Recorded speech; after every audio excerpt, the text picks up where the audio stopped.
Cái người mà kiếp này ít có cái tài năng gì trong cái cuộc đời của mình, nó sẽ có vài cái yếu tố nhân quả sau đây. Thứ nhất, hay giấu nghề. Có cái gì hay mình giỏi mình không có chỉ người ta. Cái thứ hai là mình hay đố kỵ với cái người giỏi hơn. Không những đố kỵ mà mình còn hay lập bài mưu kế nói xấu vùi dập cái người giỏi hơn mình.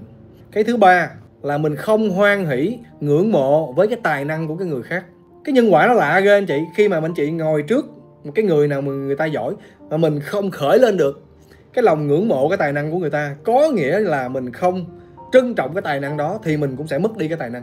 Cái thứ tư, cũng chỉ nghề cho người ta nhưng mà chỉ sai. Hồi xưa Toàn cũng bị cái nghiệp này luôn, không biết mà cũng đặt chỉ người ta để cho người ta thấy mình hay, công nhận mình hay á anh chị. Cái thứ năm là kiêu mạn, là từng có tài năng nhưng mà kiêu mạn thấy mình hơn người thì cũng không còn tài năng luôn. Đó là 5 cái yếu tố nhân quả mà nó chi phối một con người, khiến một con người không có tài năng.